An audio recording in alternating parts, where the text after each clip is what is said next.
The heat inside the Texas data center felt wrong. The machines were running, the lights were on, and the cooling system showed green on the screens. But Daniel could feel it. The air was heavier than usual, and the low hum of the servers sounded strained, like they were breathing too fast. Daniel stood in the control room, staring at the temperature chart. The line was climbing slowly, almost politely. That made it more dangerous. Outside, Texas was in the middle of a record heat wave. The sun had punished the land for days without rest. Inside the data center, millions of dollars in equipment depended on perfect balance. One mistake could turn silence into chaos. Daniel had worked here for 8 years. He knew every sound, every alert, every weak point. This place was not just a job to him. It was responsibility. He checked the backup cooling system again. The numbers did not lie. It was not enough. Daniel opened his laptop and pulled up his report. He had written it 3 days ago, then updated it again last night. Clear words. Simple facts. No emotion. Cooling redundancy insufficient under extreme heat conditions. Immediate upgrade required. He had sent it to his boss, Mark Reynolds. No reply. Daniel closed his eyes for a moment and breathed in slowly. He already knew what would happen next. Footsteps echoed behind him. Mark walked into the room with his usual confidence. Perfect suit. Perfect smile. No sign of worry. "Why do you look like you're watching a funeral?" Mark said with a laugh. Daniel turned. "We have a problem." Mark raised an eyebrow. "Everything is green on the dashboard." "Dashboards lag," Daniel replied. "The backup cooling can't handle this heat if the main system fails. We need to shut down non-essential servers and bring in portable chillers." Mark waved his hand. "Do you know how much that costs per hour?" Daniel stayed calm. "Less than a full system failure." A few junior engineers stood nearby, pretending not to listen. They listened anyway. Mark leaned back in his chair. "You engineers always panic. That's why you don't run companies." Daniel felt his jaw tighten. "This isn't panic. It's math." Mark smiled. "Math doesn't scare investors. Downtime does." The room went quiet. Daniel tried one last time. "I'm asking you to take this seriously. If the temperature spikes just 5 more degrees." Mark cut him off. "Enough. I'm not shutting anything down because you feel uncomfortable." Then Mark raised his voice so everyone could hear. "Let me make this clear," he said. "No more alarms. No more drama.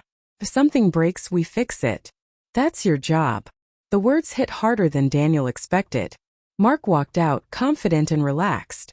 The others slowly returned to their desks. No one spoke. Daniel stared at the screens again. The temperature line kept rising. He sat down and opened his laptop. This time he wrote a new email. He detailed everything.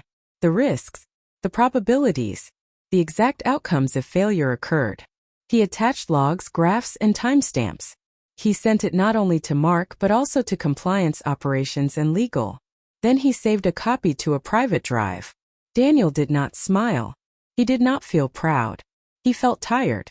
That night, he drove home under a sky that still glowed with heat. The radio talked about power strain across Texas, rolling blackouts, overloaded grids. At home, Daniel checked his phone. No reply. The next morning, the air inside the data center was warmer. The cooling units worked harder. Fans spun faster. Alerts blinked yellow, then green again. Mark walked past Daniel without looking at him. "Still standing," Mark said casually. Daniel nodded once. He watched the temperature chart touch the edge of the safe zone, and then pass it. Quietly. No alarms yet. But Daniel knew something Mark didn't. Machines always warned you before they failed. People just didn't like listening. The next week felt longer than it should have. The heat outside did not break. Each day was worse than the last. Inside the Texas data center, the air grew louder. Fans ran non-stop. Cooling units worked without rest. The building felt tired. Daniel noticed small changes first. A warning light stayed on a few seconds longer. A server restarted without reason. A backup unit failed its self-test, then passed on the second try. Small signs. Easy to ignore. Mark ignored all of them. At the Monday meeting, Mark stood in front of a large screen showing costs and profit lines. He looked pleased. "We are doing great," he said. Energy costs are up everywhere. But we are beating the numbers. Daniel sat near the end of the table. He listened carefully. To keep margins strong, Mark continued, we will delay the cooling upgrade. No rush. The system is stable. Daniel raised his hand. It's stable only because it hasn't been pushed past its limit yet. Mark sighed loudly. Daniel, we've talked about this. Daniel stayed calm. The limit is closer than you think. Mark smiled at the others. He worries too much. That's why we have backups. Daniel replied. The backups share the same power path. The room went quiet. Mark's smile faded for half a second. Then it returned harder. That's enough, Mark said. We are not redesigning the building because of fear. Fear. That word burned. After the meeting, co-workers avoided Daniel's eyes. They were good engineers, but they had families, bills, mortgages. Mark controlled their future. Later that day, Daniel checked the maintenance logs. Something was missing. He walked to the facilities desk. Where's the weekly generator test report? The technician looked uncomfortable. It was changed to monthly. By who? Mark approved it. Daniel felt a chill even in the heat. Backup generators were the last line of defense. Skipping tests saved money but risked everything. He sent another email. Short. Direct. Reducing generator tests increases failure risk during grid outage. Recommend immediate reversal. No reply. Instead, Mark called him into the office. Mark closed the door and leaned back in his chair. You're making people nervous. Daniel stood straight. I'm doing my job. No, Mark said. You're questioning my decisions. Daniel answered quietly. Your decisions affect the system. Mark leaned forward. Listen carefully. This company needs confidence. Clients don't pay for fear. Daniel met his eyes. They pay for uptime. Mark laughed. You think you're the only smart one here? Daniel said nothing. Mark's voice turned cold. I'm warning you. Stay in your lane. Daniel left the office without another word. That night, a storm formed far to the west. Not rain. Heat storms. Pressure shifts.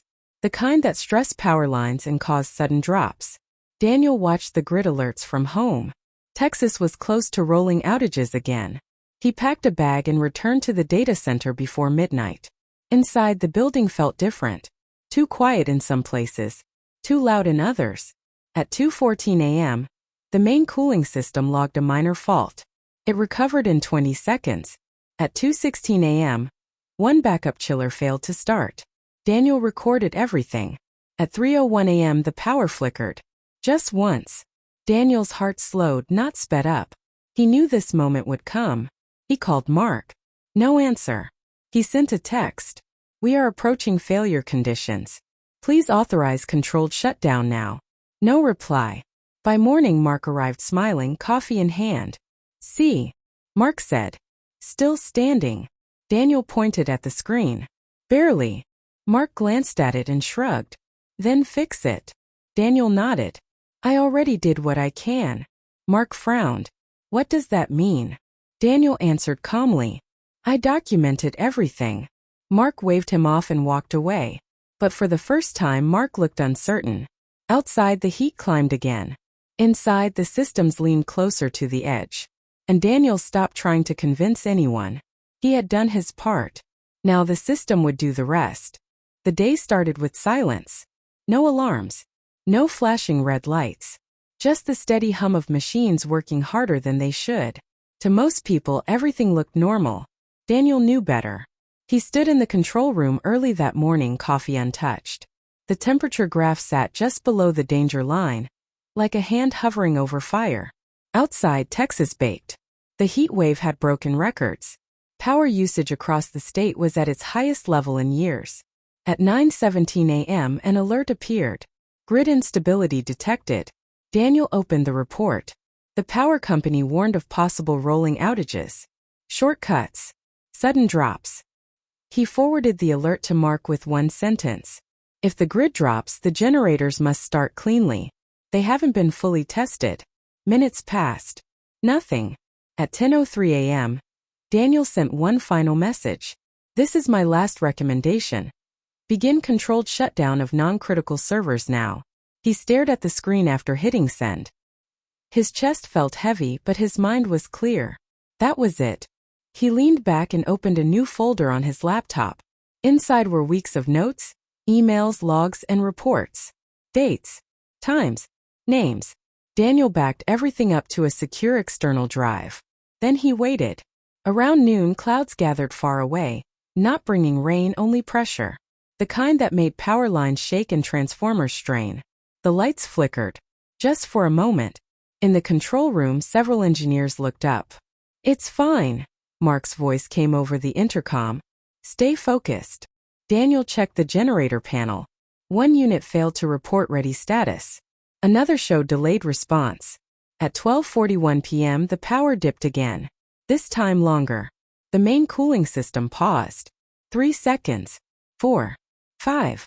When it restarted, the temperature jumped. Yellow alerts filled the screen. "Cooling lag," one engineer said quietly. Daniel spoke calmly.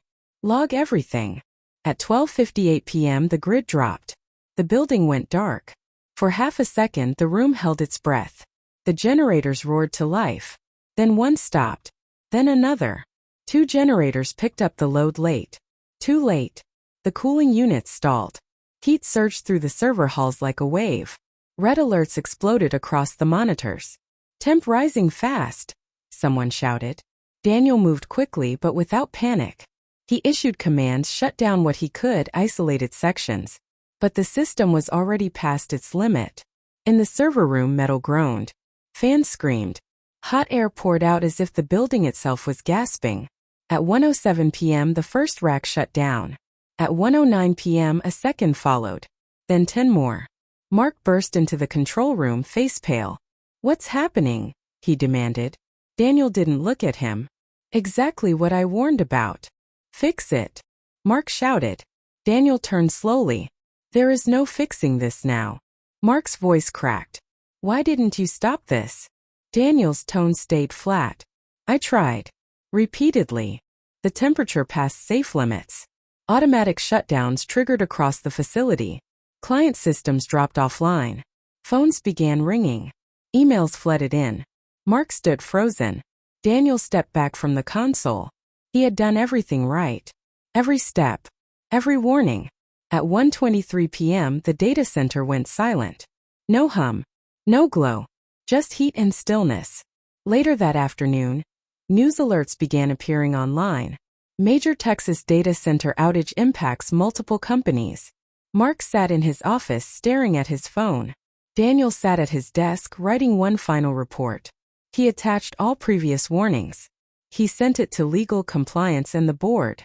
Then he stood up, picked up his bag, and walked out of the control room.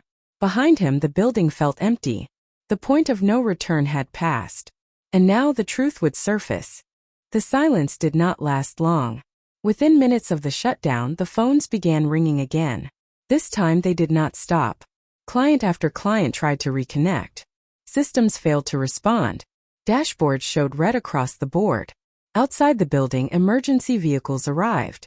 Inside, the heat still clung to the air. The servers were off, but the damage was already done. Daniel stood near the back of the control room. He did not speak unless asked. His face was calm, but his eyes stayed alert. Mark paced in circles. "How long until we're back?" He asked no one in particular. One engineer replied carefully. "We need hours. Maybe days. Some equipment may be damaged." Mark slammed his fist on the desk. "Unacceptable." Daniel looked up. "That's what uncontrolled failure looks like." Mark shot him a glare but said nothing. By evening the story spread. Tech blogs picked it up first. Then local news. Then national outlets. Millions in losses after Texas data center failure. Clients demanded answers. Investors demanded heads. The board called an emergency meeting. Mark stood before them, sweating under the bright lights. "This was an unexpected power failure," he said. "No one could have predicted." A board member interrupted him. "Are you saying there were no warnings?" Mark hesitated. "There were concerns. But nothing critical." Daniel sat quietly at the far end of the room. Another board member turned to him. "Daniel, you're the senior systems engineer. Is that true?" Daniel took a breath. No. The room went still. I issued multiple written warnings, Daniel continued. I requested controlled shutdowns. I documented cooling and generator risks. He placed a folder on the table. Mark's face drained of color. The board opened the documents. Emails. Reports. Timestamps. The truth sat heavy in the room. That night Mark went home alone.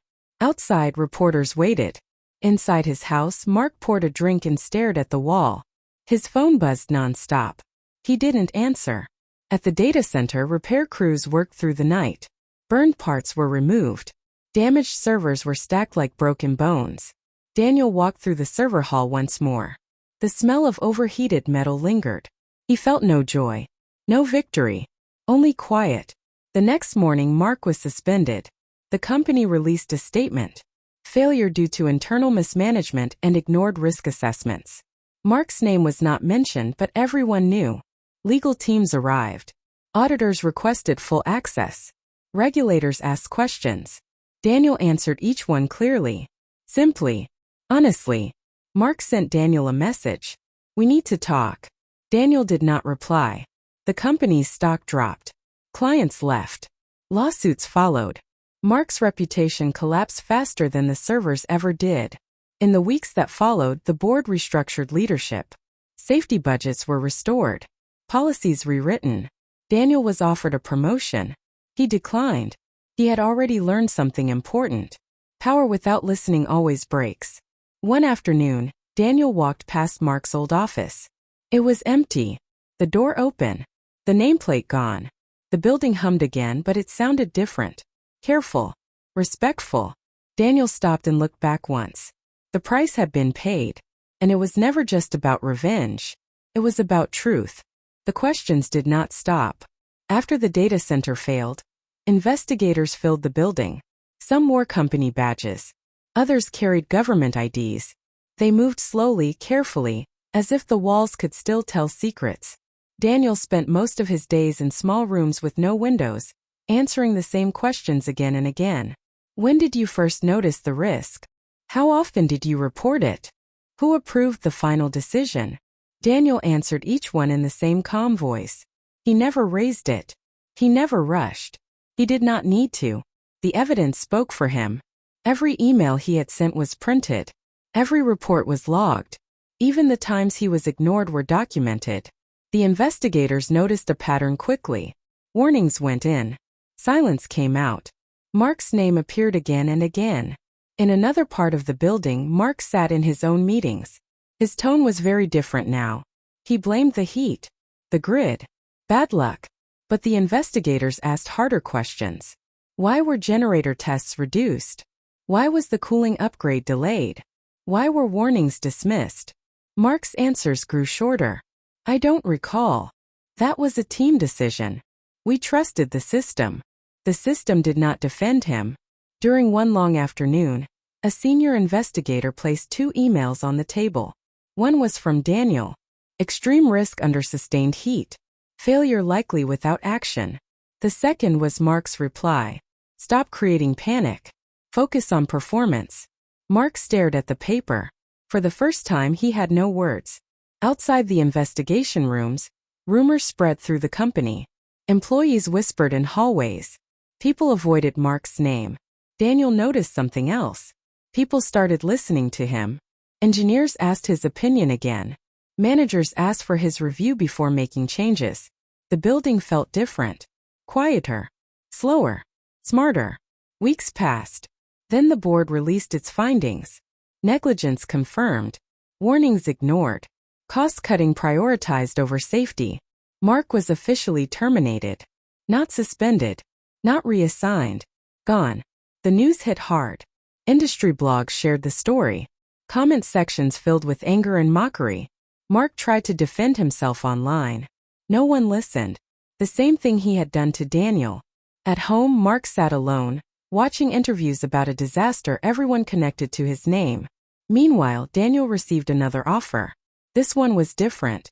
A senior board member met him privately. You saved us from worse damage, she said. We want you leading systems risk across all facilities. Daniel thought for a moment. Then he shook his head. I did my job, he said. I don't want power. I want accountability. The board member nodded. That's why we wanted you. Daniel asked for one thing instead. Clear safety authority. Written protections. No ignored warnings. They agreed. The investigation closed. But the consequences did not. Clients who had lost data filed lawsuits. Insurance refused full coverage. Costs climbed into the tens of millions. Every report pointed to one cause. Arrogance. Mark's phone stopped ringing. Job offers vanished. His name became a warning inside the industry. Daniel walked through the data center one last time that evening. The new cooling systems hummed smoothly. Generators were tested weekly. No shortcuts. He stood where he had once begged to be heard. Now no one laughed. The investigation was over. But justice was not finished yet. Daniel never celebrated. When Mark was fired, there was no cheer, no smile, no feeling of victory. Daniel arrived at work the same way he always did, quiet, focused, prepared. But everything around him had changed. Meetings were different now. When Daniel spoke, people listened. When he raised a concern, no one rolled their eyes or checked their phone. Decisions slowed down. Questions came first. Numbers were double-checked. The building had learned. Mark, on the other hand, was learning something else. He applied for jobs at other companies. Big ones. Small ones. Consulting roles. Leadership positions. No replies. Some interviews started well until the outage came up. So, about the Texas data center, one hiring manager said carefully. Mark would explain. He would blame the heat, the grid, bad timing. Then they would ask for references. And the calls would end. Daniel never spoke badly about Mark. He never had to. The truth had already done the damage. Inside the company, changes continued. Safety authority was now written into policy. Engineers could shut down systems without executive approval during emergencies. That single rule would have saved everything before. Daniel helped design it. One afternoon, a junior engineer stopped him in the hallway. Thanks, the young man said. For standing your ground. Daniel nodded. Just do the same when it's your turn. At the same time, Mark's world kept shrinking. His house went up for sale. Legal bills stacked high. Lawsuits moved forward. Former friends stopped answering his calls. The same confidence that once filled boardrooms now echoed uselessly in empty rooms. Months passed. A tech conference took place in Dallas. Daniel attended as a speaker, invited to talk about system risk and leadership failure. He stood on stage, calm and simple. Machines fail, Daniel said. But people fail first when they stop listening. The audience applauded. Mark watched the clip online. He turned the video off halfway through. Daniel never mentioned Mark's name. He didn't need to. Everyone already knew. Back at work, the data center ran smoothly through another heat wave. This time, controlled shutdowns happened early. Portable chillers were ready. Power tests passed. No drama. No disaster. One evening, Daniel received an email. It was from Mark. I should have listened. Daniel read it once. Then he closed his laptop. Revenge, he realized, wasn't about hurting someone back. It was about letting their own choices catch up to them. Mark had ignored warnings. Now the silence he once gave others was all he heard. Daniel walked out of the building as the sun set over Texas. The air was still hot, but inside the data center everything was stable. For the first time in a long while, Daniel felt light. The system worked. Justice had arrived quietly. Time moved on. The Texas heat returned the next summer. Just as strong, just as unforgiving. But this time the data center stood ready. Cooling systems were upgraded. Power lines were reinforced. Backup generators were tested every week. The building no longer relied on confidence alone. It relied on truth. Daniel arrived early one morning and walked through the server halls. The sound was steady and calm. Not rushed. Not strained. It was the sound of balance. He stopped near the same spot where everything had once gone wrong. Nothing felt heavy now. Across the industry, the story of the failed data center had become a lesson. Training sessions used it as a case study. Articles quoted parts of the investigation. Engineers shared it quietly with new hires. Listen to the warnings. Always.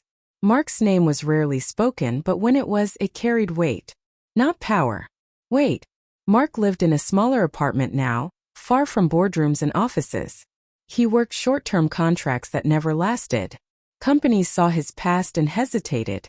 Trust, once broken, did not come back easily. Some nights, Mark replayed the moment Daniel had warned him.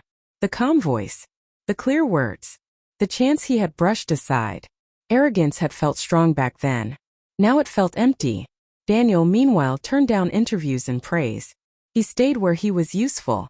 He mentored younger engineers. He taught them how to speak up without fear. When something feels wrong, he told them, it probably is. One afternoon, a system alert triggered during peak heat.